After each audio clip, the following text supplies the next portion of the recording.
Di dalu kalau terangkan masalah khawarij. Kenapa khawarij ini menjadi bahaya? Karena kesalehan yang tidak punya perhitungan. Jadi soleh tapi goblok. Misalnya ngeten, kalau contohnya ngeten tentang Bojonegoro, tentang Mriki, tentang Putih-Putih, kalau contoh. Misalnya tentang perempuan itu dianggap fitnah. Semua tragedi sosial karena perempuan.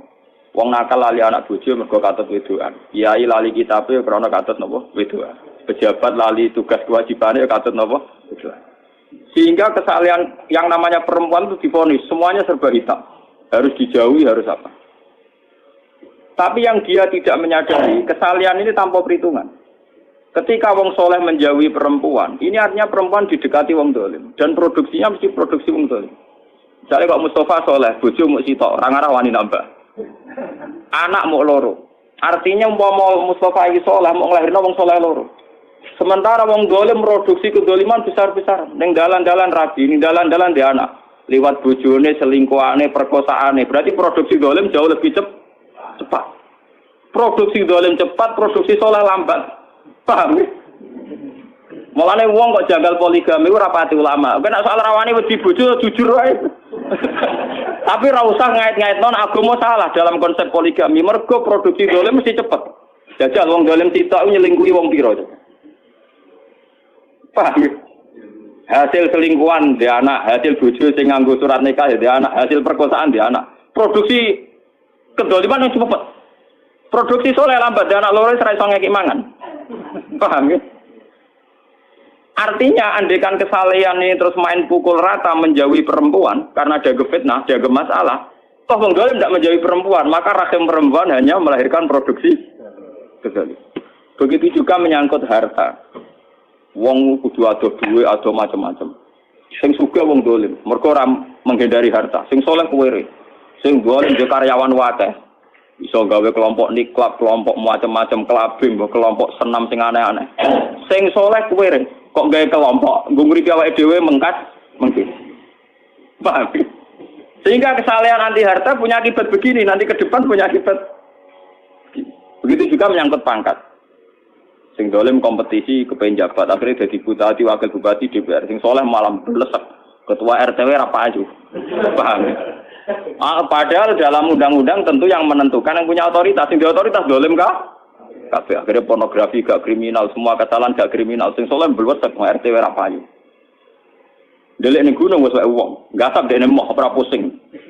Nah, kesalehan khawarij itu nanti punya akibat demikian. Andikan ditoleransi punya akibat demikian. Maka Nabi pesan yang Ali, orang itu harus kamu lawan. Bahaya bagi agama. Kelompok kesalehan sampai menghancurkan sendi-sendi kehidupan itu harus dibunuh. Karena bahaya bagi agama. Kesalehan tapi bikin kekacau. Nah itu khawarij. Pulau nu berkali-kali istikharah. Kenapa seorang Rasul yang terhormat? Ya, kenapa seorang Rasul yang terhormat oleh Allah Subhanahu Wa Taala disifati resmi? Bisori hil alfat ya dalam teori usul fikih kalau sore itu layak balul mafhum harus difahami demikian. Artinya tidak mungkin salah karena lafadznya apa eksplisit napa sore. Wa ma arsalna qablaka minal mursalina illa innahum layakuluna ta'ama wa yamshuna fil aswaq. Saya tidak pernah ngutus seorang rasul kecuali punya tradisi ya doyan sego. Layakuluna ta'ama ya doyan mangan. Wa yamshuna fil aswaq seneng mlaku-mlaku ning pasar. Paham? Wayam sunaf, makna seneng mlaku-mlaku teng napa? Kula nu berkali-kali ngaji teng Sarang, padahal Sarang daerah basis pesantren. Saya itu ngomong bahwa seorang ulama itu wajib kadang-kadang jalan-jalan di pasar, ning terminal wae ning dalan-dalan, sing wong akeh. Kenapa? Karena kalau seorang ulama, seorang nabi, seorang wali, orang-orang soleh itu tidak mengakui proses sosial yang bernama transaksi, itu akan bahaya bagi agama. Ya, akan bahaya bagi sekarang tidak ada kriminalitas pencurian, penggarongan, penyabutan, pengemplangan dan sebagainya itu baru kayak pasar. Karena pasar ini masih sesuai fitratallahi allati fataran nasa alaih. Di mana manusia ingin memiliki sesuatu harus lewat transaksi. Nah, kepengen untuk gedang goreng kudu tuku lewat transaksi. Kepengen untuk gula ya harus tuku lewat transaksi. Ingin memiliki sesuatu juga harus beli lewat transaksi. Dengan demikian ada ketertiban umum. Lah, memiliki sesuatu ingin lewat transaksi itu fitrah Allah, sunnah manusia. Karena mereka risih dengan yang namanya maling, garong, jambret. Coba kalau tidak ada pasar, orang ingin mendapat sesuatu lewat garong, lewat menjahat dan sebagainya, maka dunia akan kacau. Dan tugas seorang rasul adalah mengakui proses fitrah, proses kultur manusia yang sudah benar, yaitu ingin memiliki sesuatu lewat transaksi. Karena ini menjadi stabil, negara menjadi stabil, komunitas menjadi stabil. Sebab itu Allah dawuh wa halawul bi'a wa harramat riba. Allah sangat menganjurkan yang namanya transaksi. Itu orang memiliki sesuatu lewat apa? Transaksi. Kenapa Rasul sampai didesain sedemikian oleh Allah Subhanahu wa taala? Kalau enggak, nanti agama dikira hanya urusan iktikaf, urusan tahajud, urusan qiyamul lail, urusan puasa sunnah. Padahal ciri utama agama adalah satu ibadah mahdhah, ada salat, sujud. Nomor dua muamalat, ibadah sosial. Dan muamalat ini tertib karena orang kalau memiliki sesuatu ingin lewat transaksi, bukan jalan pintas nyolong atau enggak. Nah, proses agama yang kedua ini diakui oleh para rasul lewat mereka itu yo gelem dagang di pasar. Semua nabi punya sejarah sebagai pedagang. Nak sing ora dadi pedagang kayak wali-wali abdal, sing penting seneng ning pasar. Mulane kula bolak-balik, kula teng sarang wani matur, nek ana kitab kok nerangno ning pasar Gugura Muruk iku sing aran rapati ngalim, mesti rapati ngalim. Kliru. Wong ayate sore kok ditentang, kecuali ayate mabum lho. Wa yamsuna fil asfaq ayate napa? Sorry. Dalam semua tradisi keulamaan tentang ayat sore itu tidak bisa. Kalau mabum mungkin yang mabum salah, tapi kalau sore tidak bisa. Bayam surah apa? Sampai tak cerita nih. Kaji Nabi itu pernah ditanya. Umumnya Nabi itu kalau ditanya amal paling baik itu apa kan buat dijawab tahajud, buat puasa sunat, buat Nabi ketika ditanya jawab kasbur rojul biyadi. Ikhtiar terbaik itu apa ya Rasulullah? Ayul kasbi atyab qol amalur rojuli biyadihi wa kullu bi'in mabrur. Amal terbaik itu kue kerja nganggo awakmu dhewe. Nomor loro semua transaksi sing benar. Bek sing napa? Kalau ngerti bek mboten jual beli tapi napa transaksi. Sampai nak ngalim tahkim ngerti ya. Kados teng kitab Mu'in Wahab. Angger muni kitabul bek itu maknanya kitab transaksi. Sebab itu di bawahnya nanti ada kirat, ada sirkah, ada salam, ada apa. Karena bek itu artinya napa? Transaksi. Jadi bek mboten jual beli fakot, tapi artinya transaksi. Makanya kalau di kitab-kitab fikih Kitabul Muamalat dimulai Kitabul Ba'. Nanti di bawahnya ada kordu, ada sirkah, ada kirot, ada macam-macam. Nah, ini BU makna dasarnya apa? Transaksi. Nah, dengan ada transaksi itu ada ketertiban umum karena di situ pola sosial sehat, yaitu orang mendapat sesuatu lewat garong, lewat gentur, lewat nyopet. Lah agama tinggal ngakui ini bahwa itu juga agama. Nah, ini intinya ngeten. Keliru Khawarij. Mestinya setelah ada orang ingin beli sesuatu lewat transaksi, yaitu agama. Ada orang jual beli secara siat, yaitu agama. Namun agama itu loro, agama sing ibadah mahdhah kaya salat sunat, agama sing kaya muamalat yang benar kaya transaksi yaitu agama. Lah Rasul disuruh ngakui, sing kaya salat ya saleh, poso ya saleh, transaksi secara legal ngene apa? Dan itu juga agama. Termasuk agama adalah jual beli secara benar. Golek nafkah anak istri juga termasuk agama. Imatatul adza anitorik juga termasuk agama. Semua kebaikan agama. Kata Nabi wa kullu ma'rufin juga agama. Semua kebaikan namanya apa? Agama. Nah, orang Khawarij mereduksi agama hanya dengan kesalahan subjektivitas. Misalnya dekne itikaf di masjid.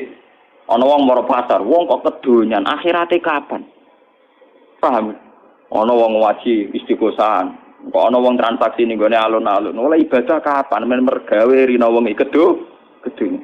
Sehingga nanti agama ini tercerabut dari hukum sosial. Dan itu bahaya bagi agama. Bahaya apa? Bagi agama. Nah, wong Khawarij iki dari Nabi kon merangi karena bahaya, yaitu mereduksi agama hanya untuk urusan ibadah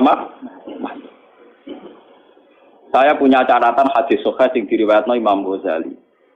Suatu ketika Nabi itu jagungan teng teras masjid kalian sahabat-sahabat sing badhe itikaf. Niku teng Ghazali teng Ihya bab Fadilatul Kasbi, bab fadilah kerja.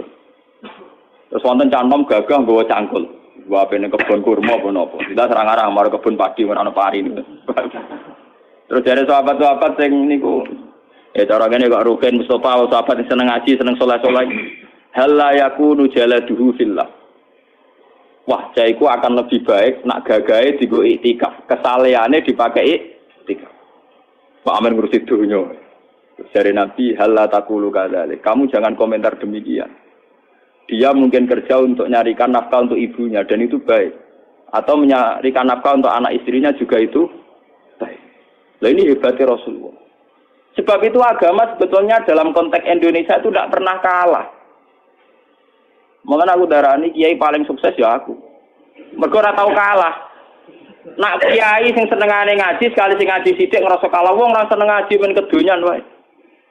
Lan aku kan mboten. Misale sing seneng ngaji ya apik wong ngaji. Dening pasar ya apik wong nglakoni golek nafkah anak bojo. Sing saiki macul iki sama ya apik wong kerja. Jadi aku nganggep sukses umatku baik-baik saja. Paham? Lah salah kiai darani sing apik sing melok kelompok dekne dihosa sehingga darani ono kiai mulang ora ono sing ngaji malah do kedonyan ning sawah. Ya akhirnya dia merasa kalah, mergo sing ning sawah luwih akeh timbang sing ngaji. Dia cara berpikir salah, maka dia merasa kalah terus. Perempal wis ngono keliru cara Kanjeng Nabi. Dene sing dibela-bela Kanjeng Nabi, dibela Kanjeng Nabi nyalahno. Apa ora lara, paham? Lah nek kaya kula kan santai.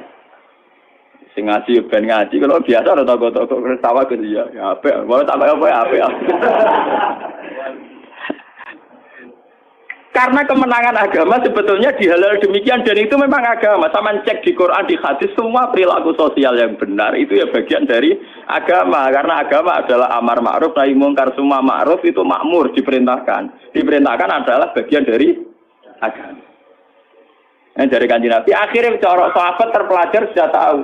Nah ngono sing iktikaf ya sedang dalam bingkai agama.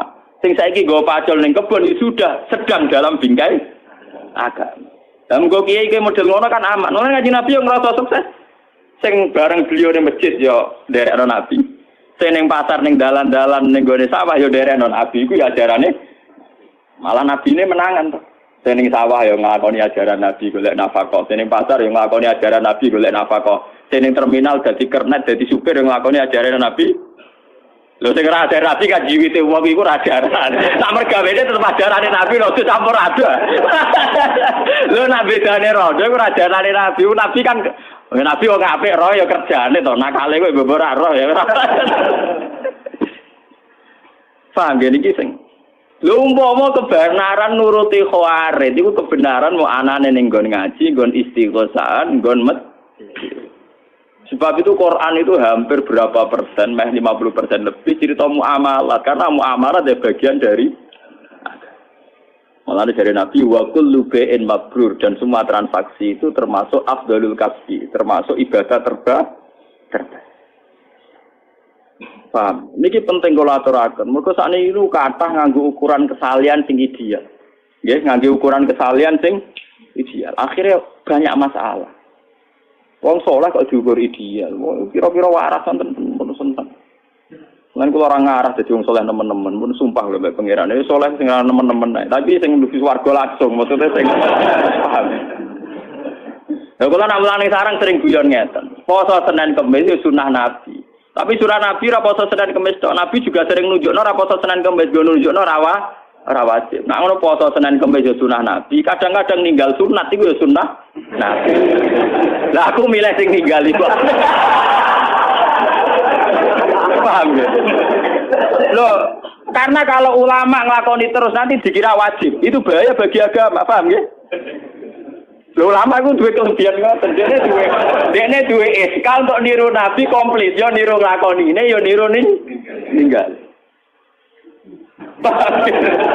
Lho kata siapa ninggal tidak bagian sunnah Nabi? Karena kalau kesunatan dilakukan terus akan jadi khawarij. Nanti dikira wajib.